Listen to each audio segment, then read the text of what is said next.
Welcome to channel. ఈ రోజు మనతో పాటు ఉన్నారు ఎడ్యుకేషన్ అనలిస్ట్ వాసిరెడ్డి అమర్నాథ్ గారు. నమస్తే అమర్నాథ్ గారు. నమస్కారం అండి. అమర్నాథ్ గారు, పిల్లల్లో కాన్సన్ట్రేషన్ పెరగాలి అంటే ఏం చేయాలి? ఏంటంటే నాట్ ఓన్లీ స్టడీస్, ఓన్లీ చదువుల మీదే కాదు, మిగతా ఏ పని మీదైనా కొంచెం శ్రద్ధ తక్కువగా ఉన్నట్లుగా అనిపిస్తుంది. అది మరీ ముఖ్యంగా టీనేజ్లో మనం ఏ పని చెప్పినా కూడా దాన్ని కాదంటూ ఉంటారు కదా. సో కాన్సన్ట్రేషన్ పెంచాలి అంటే ఎట్లా? పిల్లలు మీరు గమనించారా, నింపాదిగా ఒక చోట కూర్చోరు. ఇంట్లో కానీ ఎవరన్నా బంధువులు వచ్చారు, కూర్చోబెట్టి కాసేపు మాట్లాడమంటే 2 నిమిషాల్లో పారిపోతారు. అవునండి. క్లాస్లో కూడా నింపాదిగా కాసేపు కూర్చోరు. పక్కవాడిని గిల్లాలని, గిచ్చాలని, కొట్టాలని, ఏదో చిల్లర అలా ఇలా అల్లరి ఎక్కువ ఉంటుంది. గతంలో ఇలా ఉండేది కాదు. అంటే పిల్లలే, అల్లరే. కానీ ఈ యొక్క హైపర్ యాక్టివిటీ అంటారు దీన్ని. ఈ హైపర్ యాక్టివిటీ ఈ కాలం పిల్లల్లో ఎక్కువగా ఉంది.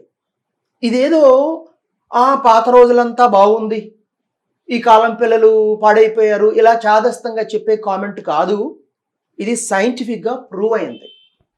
ఈ కాలం పిల్లల్లో ఈ హైపర్ యాక్టివిటీ అంటే ఇందాక నేను చెప్పినట్టుగా నింపాదిగా కాసేపు కూర్చోలేకపోవడం, ఒక పనిపై దృష్టి కేంద్రీకరించలేకపోవడం, దీనికి కారణం, దీన్నే హైపర్ యాక్టివిటీ. దీనికి కారణం పిల్లలు తినే తిండి, వాళ్ళను మనం పెంచే విధానం అండి. జంక్ ఫుడ్ వల్ల బ్రెయిన్లో కొన్ని సెల్స్, కొన్ని దానికి సంబంధించిన కెమికల్ చేంజెస్ రావడం వల్ల ఎక్కువ కార్బోహైడ్రేట్ శాతం అవసరం దానికంటే ఎక్కువ శరీరంలోకి వెళ్ళడం వల్ల, ట్రాన్స్ ఫ్యాట్స్ వెళ్ళడం వల్ల, వీటి కారణాల వల్ల బ్రెయిన్లో కొన్ని చేంజెస్ వస్తాయి. డిప్రెషన్ వస్తుంది ఒక పక్క, మరో పక్క హైపర్ యాక్టివిటీకి కూడా ఇది కారణమవుతుంది. కాబట్టి అందుకేనండి పెద్దలు సాత్విక ఆహారం అన్నారు. అంటే తినే ఆహారం బట్టి బుద్ధి కూడా వస్తుందని అందులో చెప్పారు. సరే, అందులో వెజ్ నాన్ వెజ్ ఆ చర్చకి నేను పోవడం లేదు. కానీ తినే ఆహారము ముఖ్యంగా మనం న్యాచురల్ ఫుడ్ తింటే మనలో ఉన్న బాడీ, మైండ్ కూడా, బ్రెయిన్ కూడా శరీరంలో ఒక భాగం అండి. అవునండి. దాని ఆలోచన, మనం తినే ఆహారం దానికి మనం సప్లై చేస్తున్న ఆ న్యూట్రియంట్స్ పై ఆధారపడుతుంది. అదే మనం కెమికల్స్తో కూడిన ఫుడ్ కనుక ఇస్తే హైపర్ యాక్టివిటీ వస్తుంది. కాబట్టి పిల్లల్లో ఏకాగ్రత లోపానికి ప్రధాన కారణం జంక్ ఫుడ్.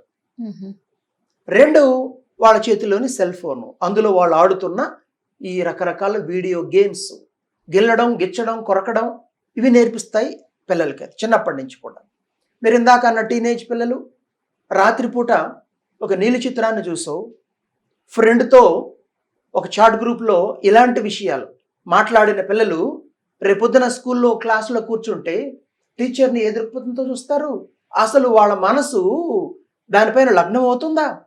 7వ క్లాసులోనే ఒక అమ్మాయి వైపు, అబ్బాయి వైపు అమ్మాయిలు ఆకర్షితులైపోయి అదే నిజమైన ప్రేమ అనుకుని చుట్టుపక్కల దాన్నే చాలా రొమాంటిసైజ్ చేసే వాతావరణం ఉన్నప్పుడు క్లాసులో కూర్చుని పాఠం అబ్బాయి వింటాడా? లేకపోతే ఆలోచనలు ఏముంటుంది? ఇది ఒకవైపు అండి.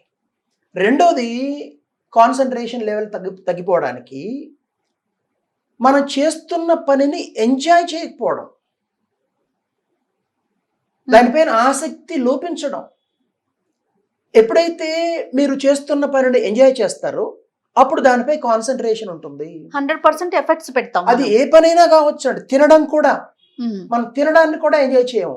ఎందుకంటే తిన్నప్పుడు మీరు జాగ్రత్తగా గమనించండి, చక్కెర కాస్త ఒక 1/2 స్పూన్ తీసుకుని నాలుగుపై పోసుకోండి, కరిగిపోతుంది కదా. అది ఒక 2 నిమిషాలు 3 నిమిషాల్లో. ఆ తర్వాత ఒక 5 నిమిషాల తర్వాత ఇంకొకసారి నాలుక చప్పరించండి, కాస్త చేదుగా ఉంటుంది. మీకు ఇందాక తీపి వచ్చింది, ఆ తీపి అయిపోయాక ఒక 5-10 నిమిషాల్లో, ఎక్కువ కాదు చాలా తక్కువ చేదు ఉంటుంది, అయిపోనివ్వండి. ఇంకా ఒక 5-6 గంటల తర్వాత ఈసారి తేనె వేసుకోండి, అలా ఒక నిమిషంలో అది కరిగిపోతుంది. మళ్ళీ 15 నిమిషాలకి మీ నాలుకని టేస్ట్ చేయండి, ఇంకా మధురంగా భావన వస్తుంది. చూసారా, అక్కడ కెమికల్ ఉంది, చేదిచ్చింది. ఇక్కడ తేనె స్వీట్నెస్సే ఉంటుంది, చేదు రానే రాదు. మనం తినే అన్నం కనుక బాగా నమిలి మింగితే అది చాలా స్వీట్గా ఉంటుందండి. వైట్ రైసో లేదా బ్రౌన్ రైసో, మిల్లెట్స్ ఏదైనా కావచ్చు, బాగా నమిలి కనుక తింటే దాంట్లో టేస్ట్ ఎన్హాన్స్ అవుతుంది. అంటే తినడంపై కూడా కాన్సన్ట్రేట్ చేయాలి, నిద్రపోవడంపై కాన్సన్ట్రేట్ చేయాలి, ఆట ఆడుతున్నప్పుడు ఆటపై. Multi tasking పనికిరాదండి. ఎవరో కొంతమంది పెద్దలకి కొన్ని ప్రత్యేక పరిస్థితుల్లో మల్టీ టాస్కింగ్ ఓకే, అంటే ఒకేసారి 2-3 పనులు చేయడం. అందరికి కూడా అన్నిసార్లు పనికిరాదు అది. ముఖ్యంగా పిల్లలకి ఇది పనికిరాదు.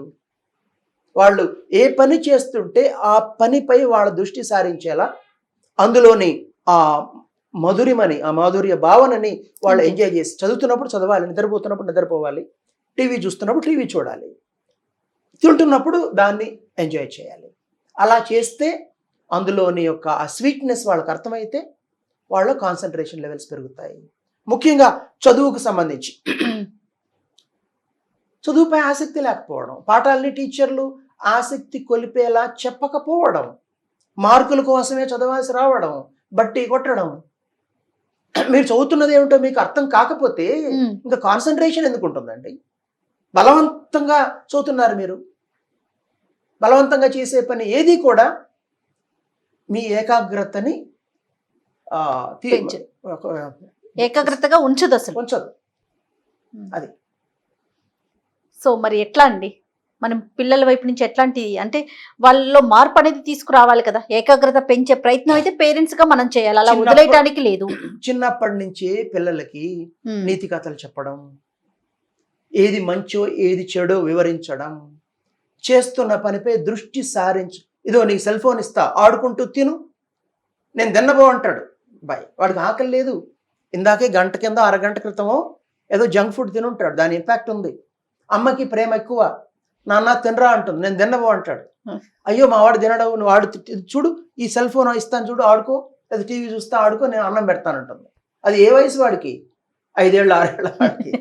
ఓకే, సో ఇక్కడ కాన్సన్ట్రేషన్ లేదు, వదిలేయండి. అప్పుడు ఆకలి లేదు, తిన్నన్నాడు, వదిలేయండి. 1 గంట 2 గంటలు 3 గంటల తర్వాత ఆకలిస్తే పరిగెత్తుకొస్తారు పిల్లలు. జంక్ ఫుడ్ ఆకలిని చంపేస్తుంది. ఆ చంపిన ఆకలిని మళ్ళీ ఇంకా మీరు పెట్టాలని చూస్తారు. మీ ప్రేమ పిల్లలపై ఎక్కువ ఉంటే బాగానే ఉంటుంది, కానీ మీ ప్రేమకు తగ్గట్టుగా వాళ్ళు తినాలంటే తినరు కదండి. ఎవరో అనారోగ్యంతో సతమతమవుతున్న 1% పిల్లలు మినాయిస్తే మిగతా పిల్లలందరూ చక్కగా తింటారు. వాళ్ళకి మంచి పండ్లు, కాయగూరలు, ఇంట్లో వండిన మంచి వంటకాలు పెడితే ఖచ్చితంగా వాళ్ళ శరీర అవసరాలకు తగ్గట్టుగా తింటారు. 1 గంట అటో ఇటో అవుతుంది. సాయంకాలం స్కూల్ నుంచి రావడంతో వాళ్ళకు ఒక ప్యాకెట్ మురుమురే ఇచ్చేస్తే దాంట్లో ఎన్ని క్యాలరీస్ ఉంటుంది అనుకుంటున్నారు? దాంట్లో విటమిన్లు ఉండదు, మినరల్స్ ఉండదు, హానికారక కెమికల్స్ ఉంటాయి, కాన్సన్ట్రేషన్ దెబ్బతింటుంది. మీరు ఇచ్చేస్తున్నారు వాళ్ళ చేతికి. ఇక రాత్రి 7:30కో 8:30కో అన్నం తినమంటే తినరు వాళ్ళు. తిన్నా అయిష్టంగా తింటారు. సాయంకాలం హెల్దీ స్నాక్ కొద్దిపాటే ఇవ్వండి, రాత్రి ఖచ్చితంగా ఆకలేస్తాం. అంటే ఏ పని చేయాలో, ఎందుకు చేయాలో పెద్దలకి అర్థం కావాలి. పెద్దలే తమ ప్రేమ కొద్దీ పిల్లల్ని చెడగొట్టేస్తున్నారు. చెడగొడుతున్నామని కూడా అర్థం చేసుకోరు. అది తమ ప్రేమకి చిహ్నం అనుకుంటారు. ఎంత ప్రేమ ఒలకబోస్తున్నాం అనుకుంటారు. పిల్లల్లో ఇలాంటి ప్రేమ వల్ల ఈ యొక్క మంకు పట్టు, ఎక్కువ అల్లరి చేయడం, ఇవన్నీ ఎక్కువైపోతాయని అర్థం చేసుకోరు. యోగా చేయడం కూడా పిల్లలకి ఉపయోగకరం. కాన్సన్ట్రేషన్ లెవెల్స్ పెరుగుతుంది. ప్రధానంగా తాము చేస్తున్న పని, పాఠం చదువుతుంటే ఆ పాఠంలోని మాధుర్యాన్ని గ్రహించడం, ప్రశ్నించుకోవడం, ఎందుకు ఇలా, ఎందుకు అలా, అలా ఎందుకు కాలేదు చేస్తే వాళ్ళంతకు వాళ్లే బాగా చదువుతారు. అలా పిల్లలు చేసేలా మంచి పుస్తకాలు వాళ్ళకి అందించడం, కేవలం పరీక్ష కోసం మార్కుల కోసం కాకుండా చదవడంలో ఉన్న ఆ బ్యూటీని, ఆ స్వీట్నెస్ని వాళ్ళకి అర్థమయ్యేలా మంచి పుస్తకాలు కనుక వాళ్ళు అందిస్తే చక్కగా చదువులో వాళ్ళు బాగా రాణిస్తారు, కాన్సన్ట్రేట్ చేస్తారు. Right. Thank you so much Amarnath గారు. నమస్తే. ఈ వీడియో కనుక మీకు నచ్చినట్లయితే లైక్ చేయండి, షేర్ చేయండి. మరిన్ని వీడియోస్ కోసం మా ఛానల్ని సబ్స్క్రైబ్ చేసుకోండి.